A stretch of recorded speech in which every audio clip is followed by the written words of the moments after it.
Olá, este é o Você Pode, podcast do curso de Direito da Unifeob.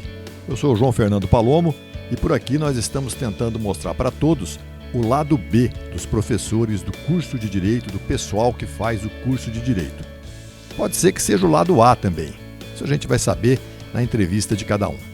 Estamos focados em mostrar aspectos pessoais da vida de cada professor, aquele que você não vê na sala de aula, mas cujas características pode fazer com que esse professor se identifique ainda mais com você.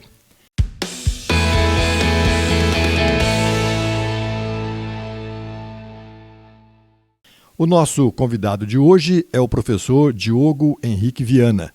Ele é professor de alguns cursos do curso de Direito da Unifeob, do curso de História e de outros cursos que estão aqui. No curso de Direito, apesar do Diogo não ser formado em Direito, mas ele sabe muito de Direito, ele é responsável pela unidade de estudo que se chama História, Sociedade, Cultura e Minorias. Ele é um misto de historiador e sociólogo e ele é daquelas pessoas que depois que você conhece, você fala assim, esse cara é gente boa. Ele é mestre em Educação pela Universidade Estadual de Campinas, está fazendo doutorado. Ele é especialista em História pela Pontifícia Universidade Católica de Campinas. Ele é graduado em História pelo Centro Universitário da Fundação de Ensino Otávio Bastos e atualmente ele é professor aqui na Unifeob. Tem experiência na área de educação com ênfase em métodos e técnicas de ensino. Além disso, o Diogo ele é músico. Ele é multi-instrumentista e ele é um cara assim que realmente, você olha para ele, tem uma ideia de que a vida é muito boa. Diogo, muito obrigado por ter aceito o convite, muito obrigado por ter vindo e é um prazer tê-lo aqui conosco. Obrigado, João, obrigado pelo convite, que a gente tem um bom papo hoje. Eu fiz uma boa lição de casa ou você já terminou o doutorado? Estou no meio. No meio do doutorado. Tá certo, então a lição está certa. Ô Diogo, me fala uma coisa, quem é o Diogo por você mesmo? Por você mesmo? A primeira coisa que eu sempre me lembro quando me faz essa pergunta, João, eu sou o Diogo, filho da dona Neuza, do seu Américo, de Poços de Caldas, de uma família humilde, mas uma família que eu cresci em um ambiente familiar muito tranquilo. Meus pais cozinheiros, meu pai e minha mãe trabalharam numa cozinha uma vida toda e eu aprendi, cresci nesse ambiente de cozinha, culinária, aprendi a olhar o mundo a partir disso. Eu sempre brinco que se você for lá em casa eu vou te recepcionar na cozinha. Não tem hábito de recepcionar ninguém na sala, sabe? É recepcionar na cozinha. Então, aí quem é o Diogo? Eu acho que essa é uma primeira ideia que eu sempre vou tendo, né, de onde eu me formei, de onde eu vim, de onde eu fui construindo a minha... e a partir disso eu fui encontrando o mundo. Eu acho que o mundo também vai chegando pra gente, né? A música foi chegando, a educação foi chegando, a maneira como a gente vai olhando o mundo, os amigos que a gente vai conhecendo. Então, eu não sei se eu consigo definir muito quem é o Diogo por ele mesmo, mas eu procuro buscar alguns lugares. Quando eu me perco um pouco, eu volto lá nesses lugares. Ali eu me encontro. E como é que você se tornou docente, professor? É comum dizer nos estudos sobre docência, sobre educação, que é difícil essa ideia de que você, desde em uma fase da sua vida, vou ser professor. Parece que nós nos tornamos professor. Em um momento da vida, parece que a profissão docente ela vai te chamando. Eu, para falar a verdade, eu fiz um curso de História aqui na Unifeob, eu acho que é importante dizer isso. Fiz um excelente curso de História aqui na Unifeob. Em um primeiro momento não tinha a perspectiva de me tornar professor, mas o mundo do trabalho me chamou, tive uma experiência em educação, fui trabalhar numa superintendência de ensino, em Poços de Caldas, para a Secretaria de Estado de Educação de Minas Gerais. E a partir dali eu comecei realmente a me envolver com a educação e ver os potenciais da educação, como a educação transforma vidas. E aí eu recebi um convite, desenvolvendo esse trabalho, eu recebi um convite para voltar para a Unifeob, para desenvolver trabalhos de práticas de ensino no curso de História que eu tinha me formado, e aqui eu fiquei. E aí eu fui desenvolvendo aqui. Então a minha carreira docente, ela se desenvolveu e se desenvolve aqui na Unifeob. tua carreira docente, ela é anterior ou posterior à tua carreira de musicista? A música é um negócio... A música, ela me acompanha desde o final da adolescência. Na verdade, a música me acompanha desde a infância, com o hábito de ouvir músicas. Isso é um outro fenômeno interessante. Vasculhando os discos do meu pai, tinha isso, né? Aí meu pai tinha um conjunto de discos, vinil, e ali eu fazia uma seleção de músicas ali, coisas que me interessavam, eu escutava. Gravava no cassete ou você já não é da época do cassete? Depois, nesse primeiro momento, eu sabia lá em cada disco aonde tinha uma música que eu gostava. Falava, aqui eu gosto desse. Aí ali eu ia formando um repertório, né? Isso era um negócio interessante. Na adolescência, eu vi um sarau na escola, ensino médio, como é importante a promoção desse tipo de evento na escola. Num intervalo de férias do meio de ano, houve um sarau. E aí meus amigos tocaram e eu achei aquilo o máximo. Eu falei, opa, isso é legal. E é mesmo, né? Aí eu falei, parece que isso parece que é legal, interessante isso. Tocaram lá 2 músicas, eles estavam aprendendo a tocar, mas foi um evento. E aí a partir dali eu falei, olha, eu acho que eu quero aprender. E eu já tinha um repertório de músicas que eu gostava e aí eu comecei a estudar música, comecei a aprender a tocar. Eu acho que, como muitos dos brasileiros, o primeiro instrumento é um violão. É o violão. Né? Hoje você toca quantos? Não, eu me dediquei muito tempo ao violão, depois me dediquei bastante tempo à guitarra e hoje eu dedico ao contrabaixo. Acho um instrumento muito interessante, é um instrumento fascinante, o contrabaixo. Então, aí são os 3 instrumentos que eu mais me dediquei. E aí eu vim desde a adolescência, eu vim estudando, tocando, toquei na noite, paguei minha faculdade fazendo barzinho, violão e voz. Que coisa delícia. Paguei a faculdade, assim. Faltava sextas-feiras, às vezes, conversava com o professor, falou, sexta tem que trabalhar. Tem que tocar, senão não paga a faculdade. E aí foi indo. E aí a gente foi caminhando. Mas hoje você ainda toca, né? Toco, não para. Acho que nunca vou parar. Tem grupo, tudo? Tem o trio ainda? Tenho. Eu tenho 2 projetos que eu participo, né? Um é um projeto de música instrumental brasileira, chama-se Trio Marambaia. Nós temos algumas coisas que nós produzimos, algumas coisas estão no YouTube, com uma influência muito grande de Zimbo Trio, por exemplo. É um piano, contrabaixo e bateria. Então a ideia é um trio de música instrumental. É Trio Marambaia? Trio Marambaia. Vamos procurar no YouTube isso aí depois para ver aí, pessoal. E um conjunto de... uma banda de casamento. Nós fazemos festas de casamento, só festa, não a cerimônia, festas. E nessa banda, eu já participo dessa banda há 10 anos. Já toquei, acho que mais de 500 casamentos. A banda Pop Mix. E aqui na região nós tocamos. Na região, principalmente essa região do interior de São Paulo, interior do sul de Minas, todo final de semana. Deixa eu fazer uma pergunta um pouco mais difícil, porque senão o papo fica muito... Você é um professor que toca vários instrumentos ou você é um instrumentista que dá umas aulas de vez em quando? Posso falar a verdade, João? Eu acho que eu me vejo hoje em equilíbrio nas 2 coisas. Há momentos que eu me vejo mais músico, me dedico mais à música, e há momentos que eu me dedico mais à educação. Mas hoje eu não consigo me ver sem fazer as 2 coisas.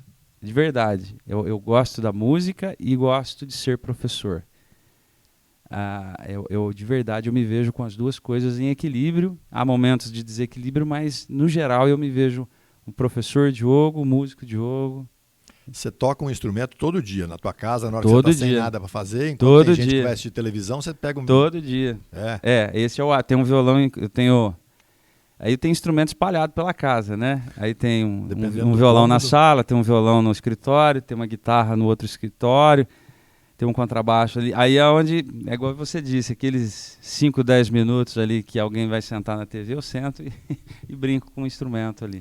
Ô Diogo, e teus pais tocavam também ou não? Não. Isso é um fenômeno interessante, né? Sou o primeiro músico de uma família que... Meu pai gostava muito de música, ouvia muita música. Ouvia música. Mas músicos, eu sou o primeiro da família. Primeiro mesmo. Não há influência nesse sentido. Foi por ouvir. Por ouvir. Tem uma certa influência, né? Tem a influência, eu acho que a escola tem um papel importante da escola nisso. Aquele grupo de amigos do ensino médio que eu encontrei, isso faz parte também, que eram amigos que estavam aprendendo, todo amigo estava aprendendo a tocar um violão.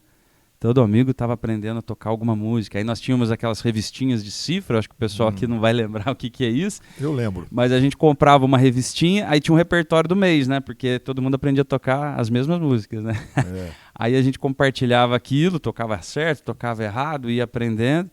Então aquilo também era um evento entre os amigos. Mas você chegou a fazer conservatório, aula de música? Fiz. Estudei Então em não foi conservatório. tudo na unha. Não. Eu estudei, como a gente pode dizer, igual na educação, né? Você tem uma parte do estudo musical que é formal, vamos pensar assim. Isso tudo também eu me envolvi e me envolvo ainda. Eu estudo bastante ainda música de modo bem formal, assim.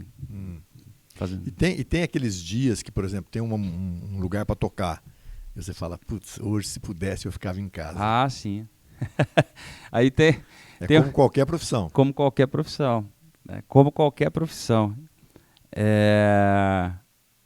Principalmente porque a agenda do músico ela acaba comprometendo alguns aspectos da sua vida social. E geralmente, enquanto as pessoas estão se divertindo, você está tocando, né? E então, geralmente, os finais de semana acabam ficando comprometidos. Ou seja, se você não fizer da tua profissão uma diversão... Sim, aí você tem que ter um bom grupo. Nós sempre falamos aqui, né, João, como é importante o trabalho em equipe. Você tem que ter uma boa equipe. Você tem que ter uma equipe de amigos. Hoje eu trabalho com amigos. Há momentos, como qualquer profissão, que você vai conhecendo pessoas e vai tendo uma relação muito formal com elas. Mas hoje na música, eu posso dizer aqui também, na FEOB, você tem amigos. Você vai formando uma equipe de amigos. Isso é muito bom. Porque você sai de casa para trabalhar, mas com uma outra perspectiva. Eu vou encontrar amigos, eu vou me divertir com os amigos, eu vou produzir com os amigos. Porque se for uma coisa assim, muito formal, muito distante entre as pessoas, aí perde o sentido. Música e a docência, eu acho que é isso. E aí, como alguém já disse, que eu acabei de falar, né? Quando você faz aquilo que você gosta, o trabalho vira uma diversão, né? João, eu acho que... Não é trabalho. Eu acho que no mundo tem duas questões interessantes. Primeiro que as pessoas não veem, muitas na nossa cultura, não vê a música como um trabalho. Mas professor também não vê, né? E professor não vê também. Aí, às vezes, você encontra algum aluno, ele pergunta assim, mas você está dando aula ainda? Tem essa, você está dando aula ainda? Eu tô. Ué, não sei fazer outra coisa. Eu estou dando aula ainda. Tô dando aula ainda. E música também é mais ou menos a mesma coisa. Você ainda toca? Ou então, quando eu era mais garoto, aí o pessoal pergunta, você está tocando? Eu tô. Mas você não está trabalhando?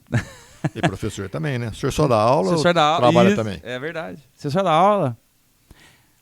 Fenômeno interessante esse, né, João, para a gente pensar a maneira como a gente, como sociedade, a gente olha para algumas carreiras, algumas profissões. E aí, como você disse, quando a gente está trabalhando, se você gosta daquilo, se você se envolve com aquilo, é muito prazeroso. E aí, realmente, até mesmo para você entende aquilo como um compromisso, como um trabalho, mas você não vê aquilo como um trabalho tão árduo, tão duro quanto é a vida cotidiana, o mundo do trabalho, né, que a gente observa, que a gente sabe como é que funciona. Na verdade, o caminho é o mesmo, né? Mas eu acho que quem trabalha com o que gosta, põe umas flores no caminho e caminha com um pouco mais de tranquilidade. Sim, eu acho que qualquer trabalho. Só que você tem que ter um sentido para aquele trabalho, né? Você tem um sentido, você tem um prazer, você vê aquilo pronto, você vê aquela produção e aquilo te traz um reconhecimento, você se reconhece no trabalho. Eu acho que essa é uma coisa muito importante. A pessoa se reconhecer no trabalho. Nós que somos professores, todo final de semestre, há momentos tensos, né, de fechamento de nota, há muitas expectativas, porque nós lidamos com expectativas. Quando você tem 200 alunos, você está lidando com 200 expectativas. Mas quando você consegue observar a aprendizagem nos estudantes, há uma mágica que acontece ali, né? Você se reconhece também naquele processo. Fala, eu sou parte, não sou totalmente responsável, mas eu faço parte desse processo. Eu acho que essa é a mágica dessa relação que a gente está tentando fazer aqui, da profissão, do prazer, do reconhecimento, né, de construir uma vida em torno de uma noção de trabalho que eu acho que engrandece a todos nós. Eu acho que essa é uma ideia. Ô Diogo, muitas vezes você, como músico, deve ter tocado música que você não gosta, mas que a plateia gostava. Sim. Que tipo de música que você gosta? Eu gosto. Nós temos fases, né, como qualquer pessoa, eu tenho fases musicais, mas alguns estilos me acompanham há muito tempo. Um estilo que não me acompanha é o jazz. Gosto não mesmo. Me acompanha ou que não te abandona? Não me abandona. Esse aqui não vai me abandonar. Se você falar assim, vou ouvir música. Por isso que você tem um trio, né? Isso, é a maneira de fazer acontecer alguma coisa. Então, o jazz não me abandona. Na dúvida, eu vou ouvir alguma coisa de jazz. Alguns intérpretes, alguns instrumentistas que eu gosto mais, mas de modo geral eu gosto muito de jazz. Tua música de lazer, por exemplo, seria o jazz. Sim. O que eu estudo, que eu quebro a cabeça, o que me incomoda, que eu sempre acho que não tá bom, que eu estou tocando e falo, será que isso aqui, será que eu vou chegar lá? A famosa, será que eu vou chegar lá? É o jazz. Mas eu, quando garoto, toquei muito rock, aí eu tinha uma influência, eu gostava muito de rock da década de 60, da década de 70, ouvi muito rock, mas aí meus amigos também ouviam outros estilos de rock da década de 80, década de 90, então eu acompanhava todo mundo. Em barzinho eu toquei muito MPB, gosto também de música popular brasileira, toquei muito samba. Que também, bem tocado, é difícil de tocar, né? Também é difícil de tocar. MPB é de qualidade, né? Sim. Música brasileira, aí por causa do jazz, eu tenho uma proximidade com a bossa nova, então o nosso trio surgiu para a gente tocar bossa nova, de modo instrumental, numa leitura mais jazzística, e a gente fica nisso. A música é uma linguagem, João, e ela tem sotaques. Então, da mesma maneira que você aprende a falar inglês, espanhol, japonês, você vai aprender uma linguagem que é a música. E cada estilo tem um sotaque. Então, por exemplo, um instrumentista, um músico de country, ele tem um sotaque do country. Se você pega um músico de rock para tocar country, não soa a mesma coisa. Vou tocar samba, também não soa a mesma coisa, porque tem um sotaque, tem uma linguagem ali, tem umas nuances naquilo. Eu fui uma vez ao Rio de Janeiro e vi uma roda de samba. A hora que eu vi o pessoal tocar samba, aí eu falei assim, bem, eu não toco samba. Até então eu não sabia o que era samba. Não sabia o que era samba. Quando você escuta aquilo, você identifica aquela linguagem, você fala, poxa, isso é samba. Isso é uma linguagem de samba. Eu brinco com samba, eu toco, vou falar para você que é samba, você vai acreditar talvez que seja samba. Mas é uma linguagem, então é um fenômeno. Né? Mas sim, tem alguns estilos que eu acompanho e nessa trajetória você vai tocando coisas que nem sempre... Mas com aquela nossa conversa, eu tenho que fazer daquilo divertido também. Né? Eu tenho que me divertir com a música, deixa a música acontecer. Tem música para dançar, tem música para ouvir, tem música para ouvir no churrasco. Tem música... Então eu falo, eu gosto de jazz, mas o jazz não é uma música que vai me acompanhar também em todos os eventos. Né? Então eu sempre falo para o pessoal que tem música para tudo, para todos os gostos, para todos os momentos.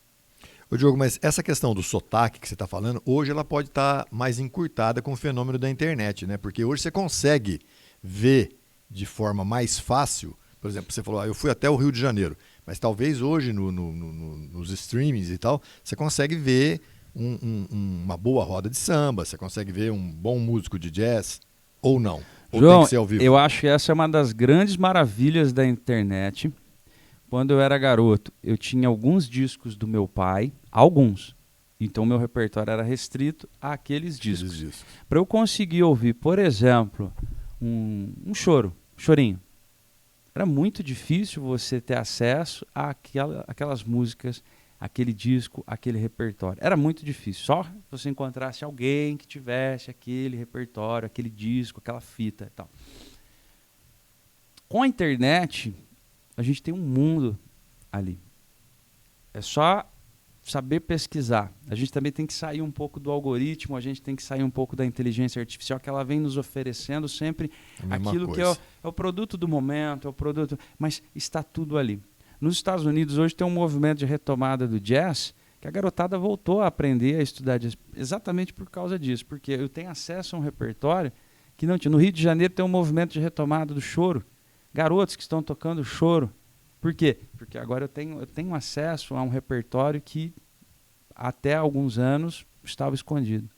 E aí a sua pergunta, eu consigo identificar as nuances, as possibilidades, tudo isso é um fenômeno maravilhoso. A gente escuta o que a gente quiser, eu tenho acesso ao que eu quiser, eu posso conhecer música chinesa, tradicional, eu encontro na internet. Esses dias eu acompanho um podcast que o cara mexe com música, entrevista cantor de música sertaneja. Eu nem gosto muito, mas o cara é muito bom para entrevistar, chama Piunte. E alguém falou para ele assim, mas quando você fala assim, o cara gosta de música ruim, ofereceu para ele a boa? Ou ele só conhece a ruim? Né? Então a pessoa tem que ter a oportunidade de buscar o que é bom para fazer a escolha entre o que é bom, que a gente acha que é bom, né? Para fazer a escolha entre o que é bom e o que é ruim. Se ele só ficar ouvindo música ruim, é que nem um moleque que cresce na favela, dão uma arma para ele, ele fica lá fazendo, vigiando a boca de fumo. Ele não teve outra oportunidade, né? Então... Sabe, esse projeto do Trio Marambaia, em 2012, 2013, João, nós entramos com um projeto na Funarte, na Fundação Nacional de Arte, e nós fomos agraciados com um prêmio. Era uma proposta de tocarmos em colégios, escolas públicas. Era um projeto de concertos didáticos. Então nós tocávamos e dávamos uma aula para crianças do ensino fundamental e jovens do ensino médio. E nós fizemos uma série de shows no interior do sul de Minas. Fizemos uma quantidade de escolas e tocamos para uma grande quantidade de estudantes. Isso que você disse, João, é um fenômeno interessante. A questão não é se eu escuto uma música ruim, boa, se eu acho que ela é boa ou ruim. O que eu acho triste nesse momento, como acabamos de dizer, você tem um mundo na internet, mas as pessoas estão fechadas num nicho tão pequeno que impossibilita que elas conheçam aquilo que é grandes produções, grandes coisas que podem, que são boas também. E aí eu lembro que nós tocávamos assim, as crianças olhavam e falavam, nossa, mas que negócio legal, interessante, mas eu não sabia que existia. Tinha uma criança que falava assim, o que é bossa nova? O que é isso? Aí a gente fez uma brincadeira com elas, né, porque o jazz foi trilha sonora de desenhos na década de 50, 60, 70. Então a gente fez muita brincadeira com trilhas de desenhos. Aí as crianças reconheciam, falavam, mas isso é do Pica-Pau. Mas isso aí... E aí você entende que a música ela pode chegar nas pessoas por vários caminhos. E é isso, como você disse, o problema não é se eu escuto o estilo X, o estilo Y. O que eu acho ruim é escutar só o X ou só o Y. Como eu disse, o jazz me acompanha, mas eu vou transitando por várias outras coisas. Eu acho que esse é o caminho. Eu gosto de experimentar o cardápio inteiro, né? Isso, exatamente. Você vai no restaurante e só experimenta Só come arroz e batata frita, né? Você tem um cardápio ali para você experimentar de temperos, de possibilidades, e o mundo está aí. Eu acho que nós nunca tivemos, mesmo na nossa história, um acervo, um banco de dados disponíveis como que nós temos agora. Ô Diogo, além de música, além de ser docente, o que mais que você gosta? Ler, muito. Ler também. Igual tem instrumento espalhado, lá em casa tem livro espalhado. Você é daqueles que começa a ler 2, 3 livros de uma vez só? Eu devo estar lendo olha, 5 para 10 livros. Mas não mistura? Não. É que alguns vão aparecendo no meio... Literatura eu vou lendo com muita calma. Porque aí eu vou curtindo aquela ideia do... é um outro trânsito ali, né? Eu vou lendo com muita calma, vou curtindo aquela história, vou tentando entrar naquele mundo ali. Então literatura, às vezes eu começo 1, 2 e vou indo com calma. E no meio do caminho vão aparecendo outros livros, livros para o nosso mundo do trabalho, para discussões do direito, da história, do que eu estou fazendo lá no doutorado, ou livros que me interessam, aparecem no meio do caminho, falo, parece que está interessante isso aqui. Aí eu abro, gostei. Aí você entra naquele livro ali. Há livros que dá para ler em 3 dias, tem livros que você leva 4 meses, né? Então é um trânsito assim, por isso que... Mas não mistura não. Mas é uma coisa maravilhosa também. Eu já tentei ler 2, não consegui. Eu vou em um de só. Em um. Mas eu sou mais assim, incisivo. Enquanto eu não vejo a última página, eu não paro. Às vezes eu chego em casa, por exemplo, da escola, vou ler o livro porque eu tenho vontade de continuar a história que eu parei. Mas se eu começar a ler outra, me confunde. Confunde. Ô Diogo, para encerrar, tem 3 perguntas que eu estou fazendo para todo mundo que vem aqui. Primeira coisa, o que você ainda faz na tua vida que se você pudesse, você nunca mais faria? Ô, João, que pergunta difícil, hein? O que eu faço O que você ainda faz que você... isso aqui é uma coisa que eu não gosto, mas eu tenho que fazer. Eu não sei se seria uma de atitudes, mas eu vou pensar que é uma atitude mental que eu ainda faço e talvez não gostaria de... Às vezes eu sinto que eu observo o mundo às vezes de um modo muito pesado, às vezes muito negativo. É hábito de cientista social, né? Historiador, social, você fica... É o famoso achando pelo em ovo, né? Você vai achando, olhando as coisas. Às vezes eu gostaria de olhar o mundo de um modo mais leve. E eu trabalho um pouco nisso. É algo que eu faço. Não sei se é essa a resposta, mas é algo que eu faço muito.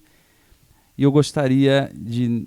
Há fases da vida, né? Eu estou numa idade que eu acho que eu quero começar a olhar a vida com outro olhar, com mais flores, com mais calma, porque a vida é bela, né? Mais plumas. Mais plumas. A vida é bela. A vida é bela. É. Aqui, lembrando o filme, né?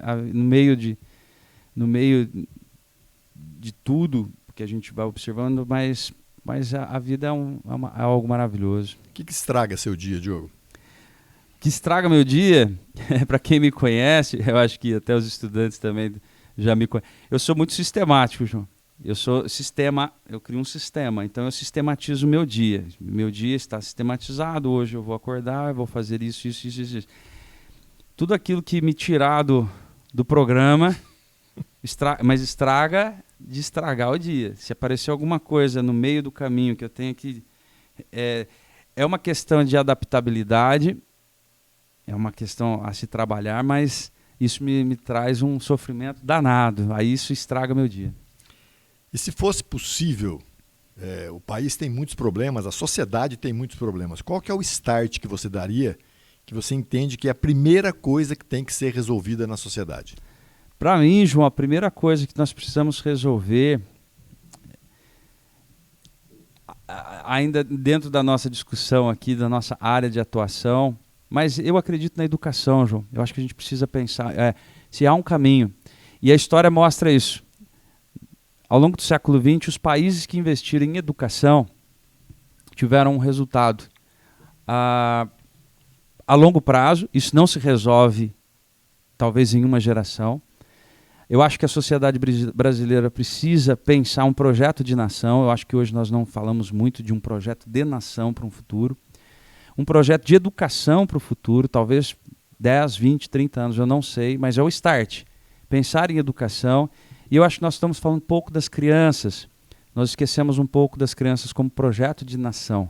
Então, educação, crianças, eu acho que seria um grande start, um grande começo para se pensar que país nós queremos para um futuro. Eu acho que esse é o caminho.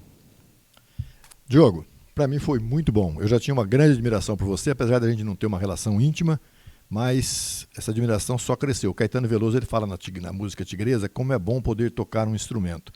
E para você que toca 2, 3, não sei quantos mais que você toca, ainda que não seja com maestria, a gente percebe que você é uma pessoa realmente diferenciada e tenho certeza que o fato de você ser músico colabora muito para isso. Eu gostaria muito de tocar um instrumento só bem tocadinho, não sei, mas minha admiração por você cresceu muito depois da nossa entrevista de hoje. Espero que tenha sido bom para você também. Ô, João, obrigado. Que eu não tenha te incomodado tanto. Que isso, não estava programado. Eu não saí do meu programa, então hoje tá tudo certo, João. Está dentro do sistema? Está dentro do sistema.